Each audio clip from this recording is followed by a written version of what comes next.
A gente vai tratar hoje de um tema que é em cima do livro de Jacob Melo. Não, Jacob Melo, o irmão Jacob, né? Que é Frederick Figner, o livro Voltei. Vocês já leram esse livro? Esse livro ele é muito significativo porque conta a história de um trabalhador espírita. Mas não é trabalhador que vem assim fazer um passe, aí de vez em quando dá um atendimento. Não. Uma pessoa que foi, se tornou espírita porque perdeu uma filha e teve contato com ela no trabalho de materialização. E aí ele ficou espírita e trabalhou muito na Federação Espírita Brasileira no Rio de Janeiro. Além de trabalhar muito, doou muito, levou a sua vida assim correndo, ajudando muito. E o que acontece com o irmão Jacó no mundo espiritual?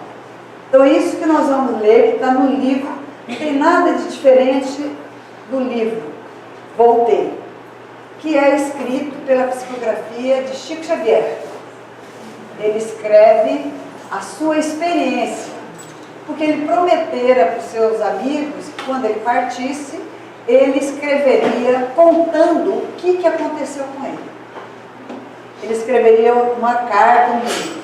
Então, mas quem que é Frederick Figner? Então ele nasceu na Tchecoslováquia, Frederick Figner.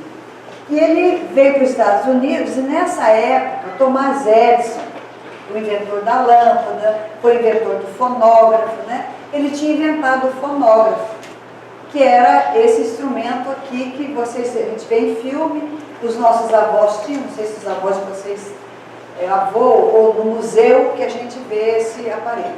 Só que na época, imagine uma coisa importante, e ele gravava a voz da pessoa e a pessoa ouvia.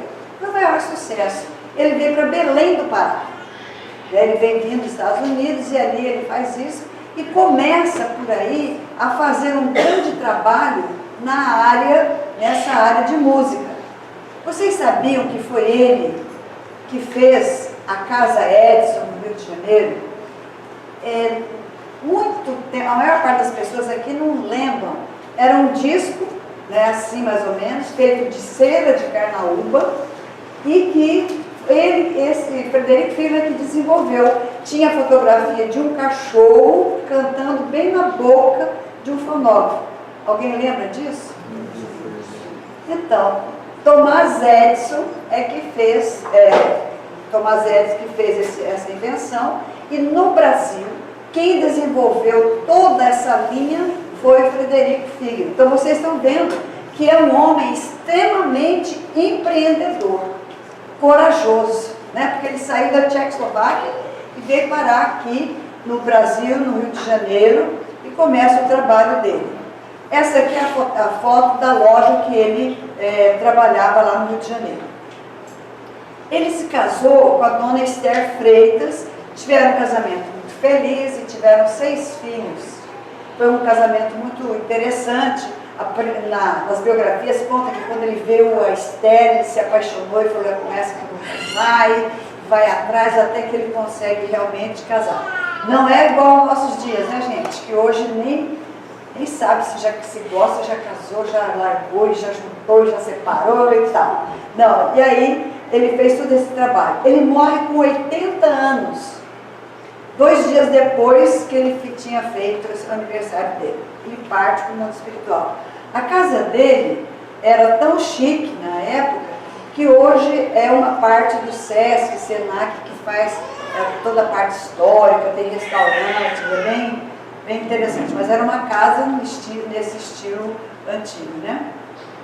No livro, então, Voltei, ele escreve como irmão Jacó. Ele usou esse nome. É tão interessante, ele resolveu que ele vinha escrever. E aí ele vai procurar a pessoa que tem identidade para ele conseguir escrever.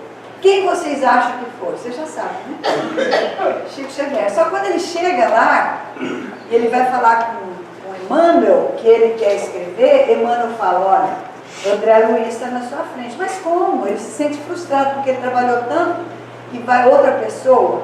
E realmente André Luiz escreve primeiro que ele. Então Frederico Figner, ele procura o Chico, né? Aqui está a foto de que ele vai conversar com Emmanuel e quem está na frente é André Luiz. Como que vai acontecer o desencarne de Frederico Figner? Ele tinha como orientador o irmão Andrade, que sempre o orientou durante o processo dele aqui no planeta Terra. Era o mentor espiritual dele, o irmão Andrade. Aí ele sente como se estivesse deslocando do corpo. E aí começa, na mesma hora, como se fosse um filme passando da vida dele, das coisas importantes, dos sonhos, das realizações, do que ele fez, do que não fez, assim, rapidamente passa isso na mente dele. E aí ele fica alegre quando ele identifica a filha dele, Marta, que tinha falecido há algum tempo atrás. E aí ele percebe dois corpos. O corpo dele na cama e ao lado ele vendo o corpo dele ainda ligado pelo cordão de prata, que é o cordão, né, que sai da região do umbigo e que liga o espírito, né, um dos cordões que liga. E o irmão Andrade fazendo passes nele. Ele fica assim, naquela situação, meio sem entender o que está acontecendo com ele, quando ele identifica Bezerra de Menezes. Quando ele identifica Bezerra, ele já se assusta e aí ele se sabe que ele está fazendo a passagem. Imediatamente, Bezerra e o irmão Andrade levam ele para o mar. Nos informam os amigos espirituais que quando desencarnamos e somos levados à região que tem água, ou mar, ou rio, propicia a renovação das nossas energias. Né? Porque nós deixamos o corpo e sentimos fraqueza, sentimos cansaço, muitas vezes estamos doentes. No caso do Frederico, ele estava meio adoentado. Então, a energia da água propicia isso. E eles vão para o mar, e ali fica Bezerra, o irmão Andrade, e a Marta. Ele não tinha força nem para ficar em pé, então ele ficou deitado. E aí Bezerra e o irmão Andrade vai buscar outros espíritos que desencarnarão e que irão numa comitiva, numa expedição para a pátria espiritual. Mas vão reuni-los ali naquela região do mar, perto da praia, né? E aí ele vai e se sente mal, que ele está com aquela roupa de pijama, e providenciam então para ele ali um terno cinza. E ele veste e vem. Quando ele vem, ele está ainda com a ideia de que ele está na dimensão terráquea. Gente, ele encontra com uma mulher bem gorda. Quando ele encontra com a mulher, ele assusta, porque a mulher vai, como que vai? E a mulher passa. E ele, né, passa por ele e não acontece nada. Por quê? Porque nós estamos em dimensões diferentes. Né? Neste momento, nós estamos aqui e há uma quantidade, uma população maior do que nós, que são os espíritos desencarnados, que aqui também estão estudando conosco nesta noite.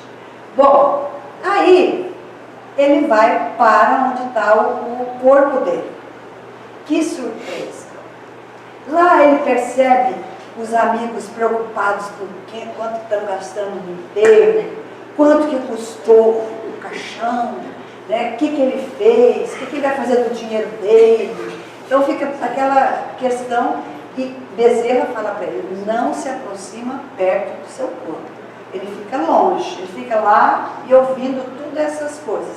E vê também até espíritos obsessores ali junto com ele. E ele sente então uma vibração, olha aqui, os obsessores já falando assim, né? Tudo esquisito ali com ele. Mas ao mesmo tempo, ele sente uma vibração gostosa, uma paz que vem para ele, e ele sai ali fora, e dentro de um carro, um grupo está orando para ele. Então ele se recompõe com estas orações. Isso é um indicador qual é a nossa postura em um velório. Que nós vamos ficar conversando, falando dos outros, olha, fulano chorou, quantas coroas, quanto não sei o que, né? A nossa posição como espíritas é de estarmos em oração. Não fazemos isso ainda, né? A gente aproveita, principalmente assim, o lado social do velório, né? Porque a gente se encontra, é familiar que faz 10 anos que não se vê, então tem todo esse aspecto social. Bom, aí eles vão, já no final, eles vão para a praia, vão encontrar todos aqueles que estão categorizados, que vão ser atendidos pela equipe coordenada por Bezerra de Menezes. Gente, olha a fisionomia das pessoas que acabaram de se encarnar, né? Com aquele olho parado, tudo cansado, tudo doente, tudo meio esquisito. Mas acontece uma coisa. De repente aparece uma mulher cheia de luz. É professora. Uma professora cheia de luz. E aí, o irmão Jacó fica meio com dor de cotovelo. É como que ele trabalhou tanto e não tem luz? E não tem. De toda a equipe, só esta professora que chega iluminada, com a sua luz própria. Só ela que está com a luz. A outra equipe não. Aí Bezerra orienta e fala que vão passar por regiões onde tem espíritos muito atrasados, para que eles mantenham-se em oração. E junto de cada espírito que está indo, acompanhado por 2 outros, e eles começam a levitar. E de longe, eles veem uma ponte. Quando eles chegam na ponte, um fala, eu não posso ir, eu sou assassino, eu não posso passar. E aí, os espíritos que estão ali, bem atrasados, começam aquela balbúrdia, querendo avançar, querendo vir, querendo impedir deles atravessarem. Aí, Bezerra pede para ele fazer a prece. E ele faz, o Senhor é o meu pastor e não me faltará. Deitar-me faz em verdes pastos, guia-me mansamente à água tranquila. E aí, sereniza todos. Todos ficam tranquilos e serenos. E continuam no processo de levitação rasteira e vão. Quando chegam do outro lado, intensas luzes, e um grupo de crianças voando vem buscar a professora, que não vai ficar naquela região, mas que vai para uma outra região com estes alunos. E aí, ele imediatamente começa a ser recebido por Guilherme Ribeiro, por todos aqueles espíritos que já trabalharam com ele na Federação Espírita Brasileira. E ele, sem graça, porque ele não tinha luz. Todos eles cheios de luz e ele opaco, não tinha luz nenhuma. Aí ele vai para a casa da irmã Frida. Interessante que lá ele vê objetos, flores com iluminação diferenciada, vê tapetes, vê tudo na casa da Frida e não reconhece a Frida. A Frida era uma mulher que tinha trabalhado com ele há muito tempo. E ali mora ela e a filha dele, a Marta. No outro dia de manhã, o irmão Andrade vem conversar com ele e ele pergunta por que ele não tem luz, por que ele está opaco, ele quer sair, ele quer trabalhar. Aí o irmão Andrade fala, calma, calma, você tem tempo. E aí a Marta, que tocava piano, toca piano, conta para ele que Beethoven está em outra região, porque ele adorava Beethoven. E aí ele vai passear pela colônia. Ele vê que as casas são bonitas, são separadas uma da outra, que tem vegetação, que tem animais. Ele observa tudo isso, uma cidade bonita, muito limpa, muito organizada, as pessoas estão todas felizes, e vai na escola, que é onde a Marta trabalha. E lá tem um grupo de crianças. E ele pergunta, e as crianças? Então a gente sabe que quando os espíritos, quando nós desencarnamos como criança, somos indicados, caminhados para escolas. E ali a gente vai estudando até voltar no tamanho de adulto, né? Não ficamos muito tempo como crianças, a gente já fica como adulto. Ele viu o templo e queria ir no templo, eles falaram, não, ainda não é tempo de você ir lá nesse templo, depois você vai. Eu imagino, é igual a gente quando chega na cidade nova, né? Você quer ver as coisas, você quer ver como que faz, como que a pessoa vive, toda aquela curiosidade. Porque é assim, é o que o André Luiz fala, é tudo igual, mas é tudo diferente. É tudo diferente, mas é tudo igual. Né? Então tem as mesmas coisas, mas elas são diferentes da forma de ser. À noite ele recebe a visita de Caibachuta e de Guilom Ribeiro, que conversam com ele. Caibachuta, eu não sei se vocês conhecem, é um espírita que divulgou muita doutrina espírita em Matão.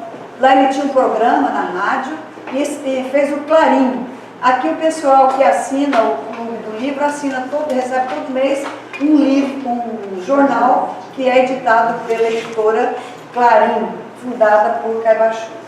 Aí eles chamam, os dois convidam para descerem no Rio de Janeiro, e eles descem no Rio de Janeiro. E ele já queria materializar ali no meio do povo, para falar, ó, cheguei, estou aqui, né? Aí os dois falam, não, calma, ainda não é bem assim, tem um processo para você entender. O que ele ficou surpreso, meninos? De ver que todas as pessoas são acompanhadas por espíritos desencarnados. Todas. Uns com bons, a grande maioria não bom. Né? E por quê? A gente atrai os espíritos de acordo com aquilo que nós somos, de aquilo que nós pensamos, de acordo com aquilo que nós fazemos. Então nós vivemos tenso, irritado, nervoso, falando mal, né, xingando, pintando e bordando, doido, correndo, louco, uma loucura, né? Então a gente vai ter esses acompanhamentos. Não são os espíritos que nos escolhem, nós é que escolhemos com quem nós queremos andar. Tem um provérbio, né? Me diga com quem tu andas, que eu direi quem tu és. E na doutrina fala, me diga o que tu pensas, que eu direi com quem tu andas. Né? E é lógico, a doutrina espírita ela não passa a mão na cabeça da gente. Ela fala, você é o responsável. Ah, os espíritos estão me obsediando. Você é responsável. Porque a gente tem dívidas, né? Tem os cobradores e a gente se une nesse nível de pessoas. Aí ele é levado para uma reunião mediúnica. E lá, dois falam, olha lá, Frederico, quero chamar de Fred, olha lá, ele desencarnou, tá vendo? Você não era aquilo que você falava que era, eu te seguia todo dia, eu sabia quem que era você era. E aí ele continua o processo dele. Quando ele faz 30 dias que ele está lá na colônia, ele vai ser homenageado. E aí tem um grupo de crianças que canta para ele, tem um monte de coisas que acontecem, e aí aparece uma pessoa que ele tinha uma admiração imensa e que é um dos responsáveis pela divulgação da doutrina espírita no nosso país, Bittencourt Sampaio. Foi um grande trabalhador. E trouxe para ele, e ele preocupado, imagina, né? Bittencourt Sampaio com aquela luz intensa e ele sem luz, com o terninho cinza dele, acabou. Não tinha nada, nada. E aí, Bittencourt Sampaio passa para ele o que ele chama de cartilha sintética. Cada espírito atende às causas que criou no curso do tempo, gravitando em torno das leis que regem a vida. 2/3 das criaturas humanas encarnadas demoram-se entre a irracionalidade e a razão. 1/3 está em trânsito da razão para a humanidade. Fora do corpo, bilhões de seres evoluem nas mesmas condições. Em esferas elevadas, outros bilhões caminham da humanidade para a angelitude. O processo de educação do ser tem sua base no reencarnacionismo e no trabalho incessante. Não tem nada de novidade, mas Bittencourt Sampaio passa essa cartilha para ele. O Instituto das Compensações funciona igualmente para todos. Ninguém ilude as leis universais. Nós podemos disfarçar aqui, né, mentir, fazer as coisas de faz de conta, mas as leis universais do que você fez, você recebe. Do que você planta, você colhe. São as leis de ação e reação, elas existem, independentemente da gente fingir ou não. Elas estão aí. Assim como nós sabemos que temos a todas as outras leis que regem o nosso planeta. E regem não só o nosso planeta, mas regem o universo.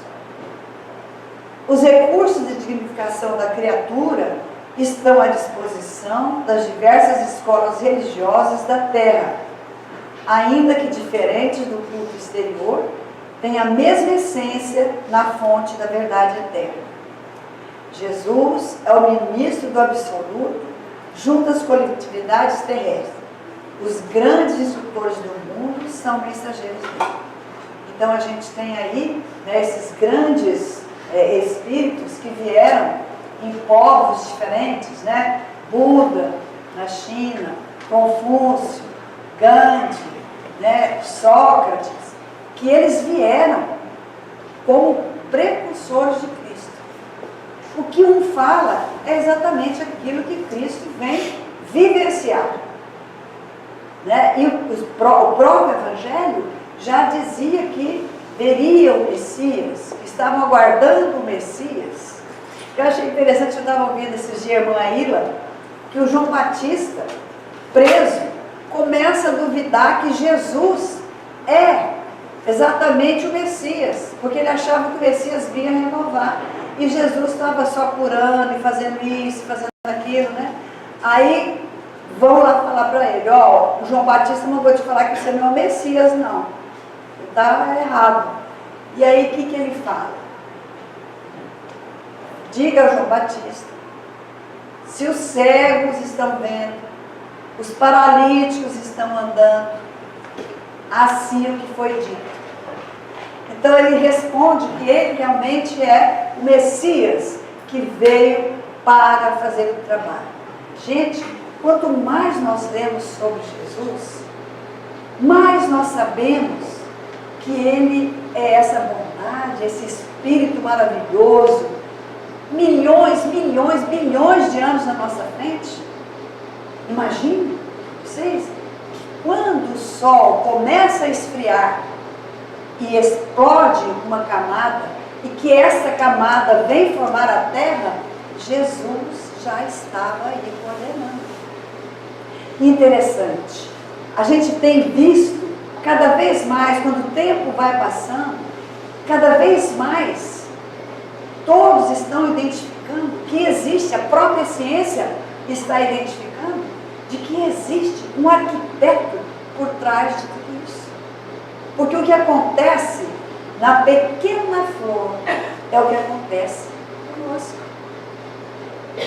O mesmo embrião que é do rato, do macaco, é o mesmo embrião humano, que tem as mesmas características, as mesmas células dos animais estão próximas.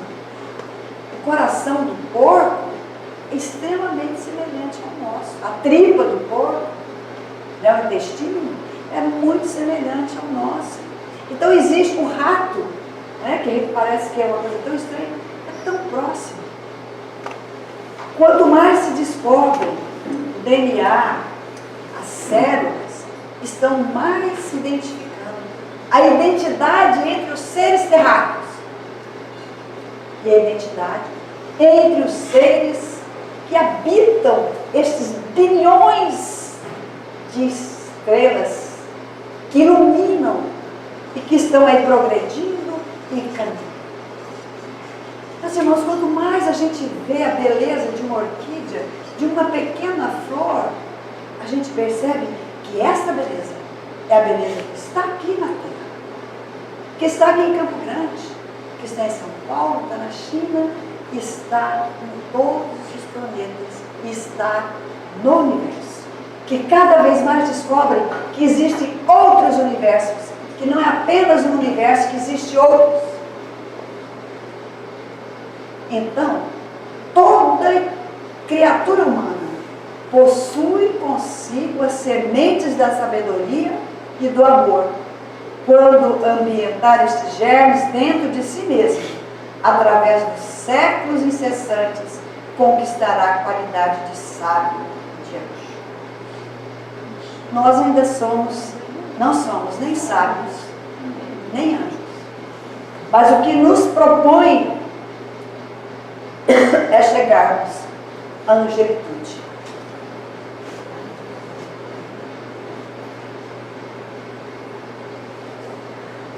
Então, o nosso querido Fred começa a fazer um trabalho acompanhado por um mentor espiritual. E ele vai aonde? Nos bares do Rio de Janeiro. E lá ele encontra a pessoa bebendo e junto com ele um vampiro. Vampiro não é aquele que a gente tem o desenho, né? Do morcego, mas é uma pessoa que utiliza o outro para saciar a sua vontade e o seu desejo. Em quê? Em bebida, em comida, em sexo, em droga, em todas as coisas negativas que nós temos, que ele precisa. E ele vai procurar aquele que pode lhe oferecer. Por exemplo, a Suelene não bebe. Então não adianta eu chegar para a Suelene e falar assim, ó, Suelene, bebe, porque ela não bebe. Mas o João bebe, então eu me aproximo do João. E quando ele bebe e sente aquele prazer intenso descendo na sua garganta, também o outro recebe essa energia deliciosa e se aproveita disso. A mesma coisa com a droga, a mesma coisa com o sexo desregrado e assim sucessivamente. E aí, quando eles entram, o Frederico se dirige ao espírito e ele vem bravo com o Frederico. Eu sei quem é você não fazia nada disso. E ele fica realmente enraivecido porque ele percebe da possibilidade de perder o seu caneco. E aí ele meio que volta, né? Ele era habituado a conversar com os espíritos, mas através de um médium. Então ele não via, ele não tinha esse contato direto com o espírito desencarnado. Mas o mentor que está ali com ele, lhe faz um atendimento e dá força para que ele consiga fazer. E aí, Frederico Figner consegue continuar trabalhando e trabalha por 200 dias fazendo isso, atendendo um, indo para cá, indo para lá. Ele faz um atendimento a esses espíritos bem atrasados e continua trabalhando. E aí, o que acontece com ele? Vem a sua luz. Depois de 200 dias de trabalho, que ele fez tudo isso, e aí ele descobre que ele trabalhou muito, que ele fez muito para os outros, mas não fez nada para ele. Não trabalhou o seu interior, a sua paz interior. Então, nós somos convidados ao trabalho, ajuda ao semelhante, a deixar nossa cama, a deixar o nosso conforto e irmos atender de diversas formas. A mais forma é doar alimento, é doar aquilo que nós não usamos mais, é o começo. Depois a gente percebe que a gente tem que doar o tempo, doar a paciência, tanto no nosso lar, no nosso trabalho, com os nossos companheiros mais diferenciados. Então a beleza da doutrina espírita é que ela nos mostra que nós somos seres únicos e que vamos ter um progresso, que vamos chegar a ser anjos. que a gente não vai ter essas malvadezas que a gente tem de pensar mal, de falar mal, de estar tenso, de estarmos irritados, de perdermos tempo em bobeiras. Quando a gente vai ficando mais velho, a gente vai percebendo quantas coisas nós fizemos errado. Gente, olha, eu era professora no CDB, deixei N alunos por causa de meio ponto. Olha que absurdo. Não é? Não é absurdo, que maldade. Por que eu não ofereci condição para esse menino estudar um pouco mais, uma outra chance, né? E aí o que acontecia? Eram trabalhadores, saíam de casa cedo, ficavam o dia inteiro trabalhando, iam à noite para a escola, naquele maior sacrifício. Muitas senhoras, e olha que bobagem. E aí o coitado tinha que, além de pagar a faculdade, ainda ficar lá fazendo um ano com aquela disciplina que ele ficou de dependência e que aproveitamento que ele teve. Era preferível falar, ó, você vai passar, mas você vai vir aqui nas férias comigo para fazer isso. Você vai estudar, mas é melhor. Ele teria aprendido, né? Ele não teria tanto sacrifício. Mas é assim, hoje a gente teria condição de estar resolvendo. Quem sabe na próxima encarnação eu quero copiar a professora, e aí eu quero ter luz, né? Então, quem sabe eu vou fazer isso. Mas, meus irmãos, muito obrigada pela paciência de vocês, pela presença que vocês têm nos proporcionado aqui no nosso centro. Quando nós começamos, a gente nem dava passe, a gente tomava, porque não tinha ninguém que tomava passe. Então era nós que tomávamos, né? E hoje a gente já tem uma equipe para passe, uma equipe que faz da aula de evangelização, uma equipe que faz o ESD, uma equipe que faz o EAD, uma equipe que costura, uma equipe que borda, uma equipe que faz lanche, uma equipe que dá aula lá no Branca Mendonça, que está disponível, que faz bazar, que faz... Gente, não é uma maravilha? Maravilha quando você estiver nessas equipes trabalhando. E não só tomando passe. Aí vai ser melhor. Então nós temos convite para trabalho. Nós estamos precisando de trabalhadores, não só no nosso centro, mas lá no Branca Mendonça, nós vamos precisar. E o planeta precisa de trabalhadores.